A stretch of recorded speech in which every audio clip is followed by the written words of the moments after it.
Good morning વિદ્યાર્થી મિત્રો. ધોરણ 11 અકાઉન્ટ આમનોન ચેપ્ટર, એમાં કેટલાક મુદ્દાઓ સમજવા જરૂરી છે, વચ્ચે વચ્ચે આવશે.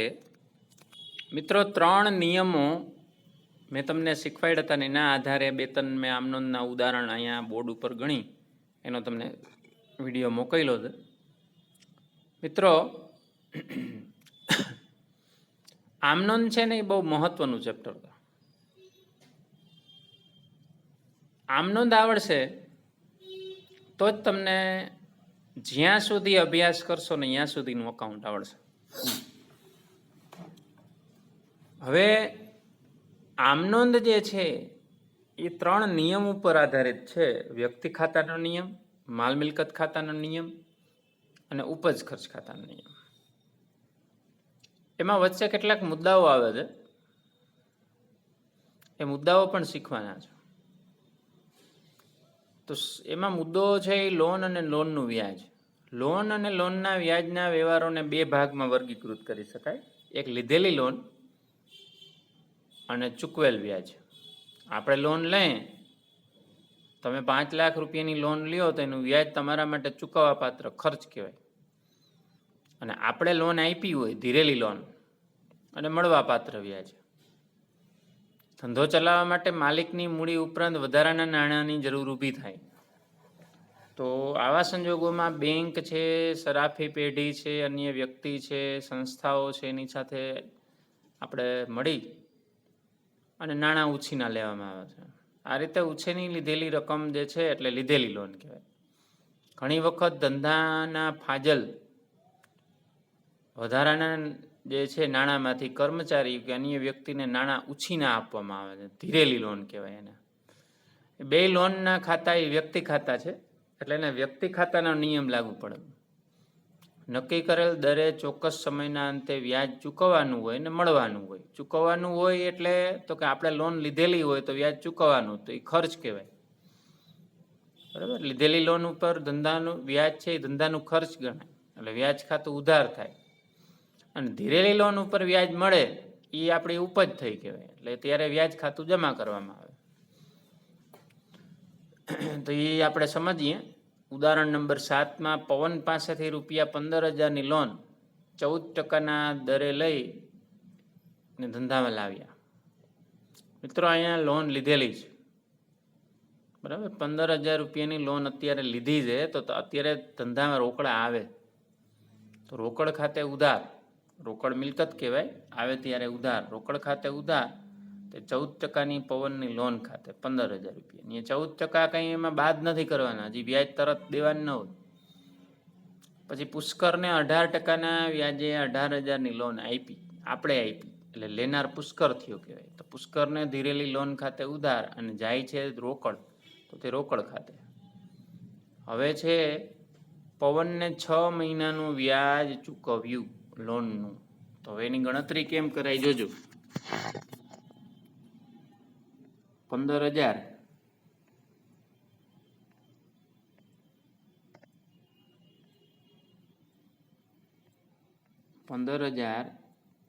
ગુણ્યા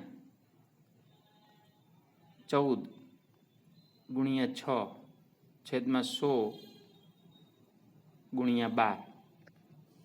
I બરાબર PRN છેદમાં 100 આ સૂત્ર છે.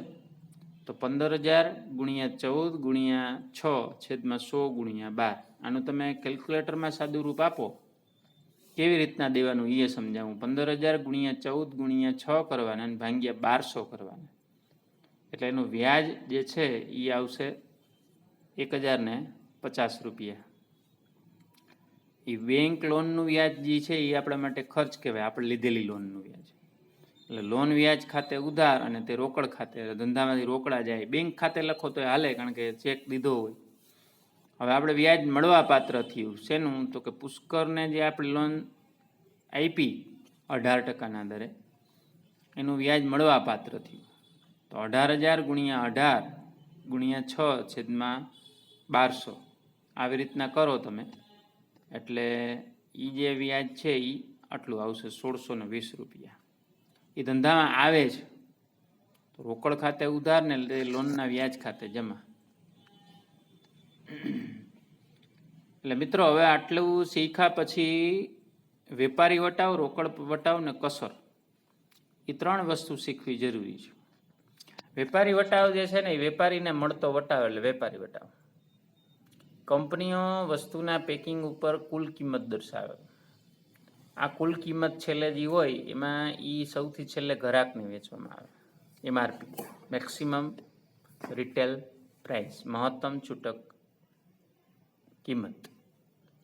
જથ્થાબંધ વેપારી છૂટક વેપારીને માલ વેચતી વખતે કુલ કિંમતમાંથી અમુક ટકા વળતર આપે, એને વેપારી વટાવ કહેવાય. એ વેપારી વટાવ જે છે ને એ ઉત્પાદક કે જથ્થાબંધ વેપારીનો ખર્ચ નથી, છૂટક વેપારીની આવક નથી, એટલે આની કોઈ નોંધ કરવાની આવતી નથી. કેની? વેપારી વટાવની ચોપડે નોંધ થતી નથી. યાદ રાખવાનું, વેપારી વટાવની હિસાબી ચોપડે કોઈ નોંધ થતી નથી. આ હંમેશા યાદ રાખવાનું, બરાબર. દાખલા તરીકે માલના ખરીદ કે વેચાણનું બિલ બનાવતી વખતે કુલ મિલકત કિંમતમાંથી વેપારી વટાવ બાદ કરવામાં આવે તો બિલની ચોખ્ખી રકમથી જ ખરીદનાર ને વેચનારના ચોપડામાં નોંધ થાય. પારસ પાસેથી 5,000નો માલ 10% વેપારી વટાવે ખરીદ્યો તો આ વ્યવહારમાં બિલ બનાવતા 10% રકમ વટાવ કાપી આપવામાં આવશે. 5,000 જે છે એ કુલ કિંમત, એમાંથી 500 રૂપિયા વેપારી વટાવ એટલે 4500 રૂપિયાની નોંધ થાય. રોકડ વટાવ, વેપારીઓ સ્પર્ધાત્મક વેચાણ વધારવા માલનું ઉધાર કે શાખ ઉપર વેચાણ કરતા હોય. ગ્રાહક માલના નાણાં શાખની મુદત પૂરી થતાં ચૂકવે એટલે ધંધા રોકડની અછત અનુભવવી પડે. ઉધાર વેચાણના નાણાં ખરીદનાર ગ્રાહક ઝડપથી ચૂકવે એ માટે એને અમુક ટકા લેખે પ્રોત્સાહક વળતર આપવામાં આવે, એને રોકડ વટાવ કહેવાય. એટલે રોકડ વટાવ એ ગ્રાહકને નિયત સમયમાં કે એની પહેલાં નાણાં ચૂકવવા માટેનું એક પ્રકારનું પ્રલોભન છે. રોકડ વટાવ આપનાર વેપારી માટે ખર્ચ છે, એટલે વટાવ ખાતે ઉધાર, અને લાભ લેનાર વેપારી માટે, ગ્રાહક માટે ઉપજ છે, એટલે એ વટાવ ખાતે જમા કરવાનું. રોકડ વટાવ એ ઉપજ કે ખર્ચ હોવાથી વેપારી અને ગ્રાહક બેયના ચોપડે નોંધ થાય. નિયત મુદતમાં નાણાં ન ચૂકવાય તો રોકડ વટાવનો લાભ આપવામાં આવતો નથી, બરાબર. એટલે વેપારી વટાવ જે છે એ અને રોકડ વટાવનો તફાવત આપ્યો હતો. વેપારી વટાવની ગણતરી જે છે એ કુલ કિંમત એટલે કે કેટલોગ કિંમત ઉપર થાય. રોકડ વટાવની ગણતરી છે એ વેપારી વટાવ પછીની જે રકમ હોય એના ઉપર થાય. વેપારી વટાવની નોંધ થતી નથી, રોકડ વટાવની નોંધ થાય. છૂટક વેપારીઓ માલ કુલ કિંમતે વેચે અને વાજબી ખર્ચ કાઢતા ચોક્કસ નફો મળે એ હેતુથી વેપારી વટાવ આપે.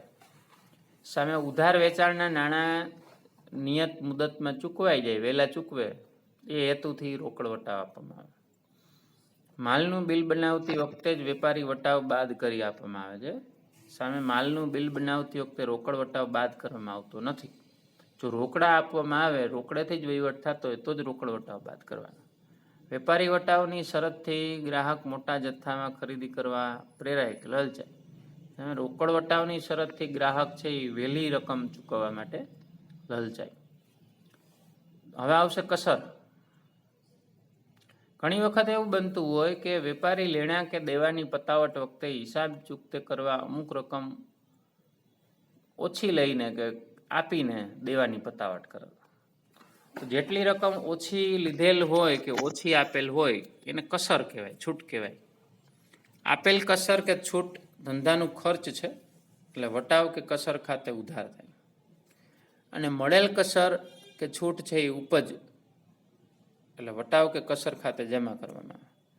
એટલે કસરની નોંધ પણ રોકડ વટાવની જેમ જ થાય. કસરની કોઈ નિયમ ન હોય એનો.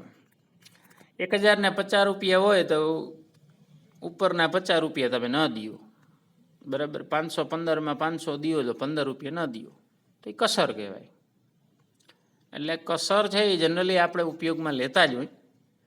904 રૂપિયા થયા હોય તો 900 દઈએ, આપણે સામેવાળો બોલે નહીં ને આપણે બોલવાનું ન હોય, એટલે એ શું છે તો કે કસર કહેવાય, બરાબર. આપણે જ્યારે પૈસા ચૂકવીએ ને ફાયદો થાય તો એ આપણે ઉપજ કહેવાય. પૈસા આપણે કોક ચૂકવે ને આપણે ઓછા આવે તો એ આપણા માટે ખર્ચ કહેવાય.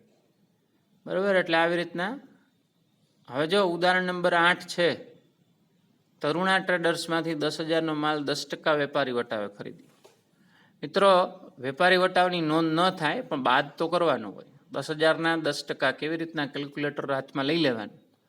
10,000 ગુણ્યા 10% કરો, પછી માઇનસની નિશાની કરીને બરોબરની ચાપ દાબો એટલે તમને 9,000 રૂપિયા આવશે.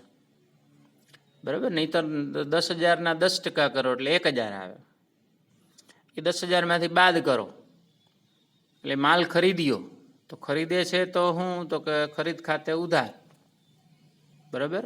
અને સામેવાળા એટલે કે તરુણા ટ્રેડર્સ ખાતે, જેમાં અહીંયા 2 ખાતા સંકળાયેલા છે. એક ખરીદેલો માલ ખરીદ્યું એટલે ખરીદ ખાતું, અને તરુણા ટ્રેડર્સ આપનાર છે એટલે તરુણા ટ્રેડર્સ ખાતે જમા. પછી ગાંધી બ્રધર્સને 7,000નો માલ 5% વેપારી વટાવે રોકડેથી વેચ્યો. રોકડેથી વેચ્યો એટલે રોકડ આવશે ધંધામાં. કેટલી આવશે તો કે 7,000ના 5%, 350 રૂપિયા બાદ કરી અને 6,650 રૂપિયા ધંધામાં આવશે. રોકડ ખાતે ઉધાર અને વેચાણ ખાતે જમા.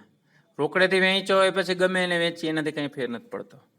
12,000નો માલ મંગલદાસ પાસેથી 10% વેપારી વટાવીને 5% રોકડ વટાવે ખરીદ્યો, નાણાં રોકડા ચૂકવ્યા. અહીંયા 2 લાગુ પડશે. હવે સાંભળજો. પેલા 12,000ના 10% બાદ કરવાના 1,200 રૂપિયા. ઈ જે આવે 12,000ના 10% 1,200 બાદ કરો એટલે 10,000 ને 800 રૂપિયા. બરાબર? 10,800ના વળી પાછા 5% કરવાના એટલે એ બાદ કરીને પૈસા આટલા પૈસા ચૂકવ્યા તો એ રોકડ ખાતે જમા. બરાબર? સૌથી પહેલા શું તમને હું શીખવાડું.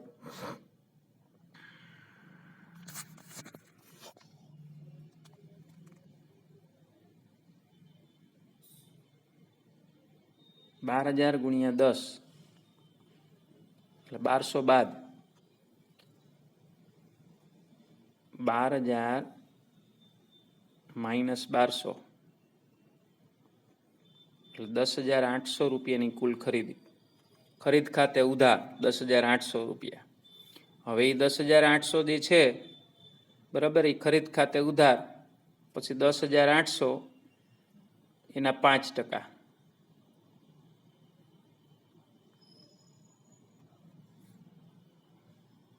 એટલે 108 ગુણ્યા 5 એટલે 540 રૂપિયા વટાવ. એ બાદ કરો 10,800માંથી એટલે આટલા રૂપિયા તમે રોકડા ચૂકવ્યા. તો તે રોકડ ખાતે 10,260, વટાવ ખાતે 540. એટલે આ દાખલો હું પાછો બોર્ડ ઉપર કરાવીશ. બરાબર? આ તો ખાલી 2-4 વ્યવહાર એમને ઉદાહરણ માટે સમજાવ્યા છે. તો બાકીનું જે છે એ આપણે બોર્ડ ઉપર કરશું. તમારે આ આખું ઉદાહરણ કરવાનું આવડે એટલું. બરાબર? અને હું કરાવીશ બોર્ડ ઉપર. ને તમારે સ્વાધ્યાયનો દાખલા નંબર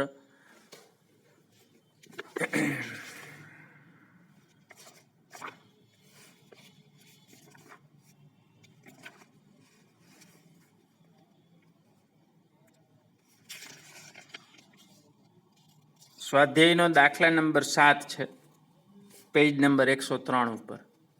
એ તમારે મોઢે લખીને મને ફોટા મોકલવાના છે, મેસેજ કરવાના છે.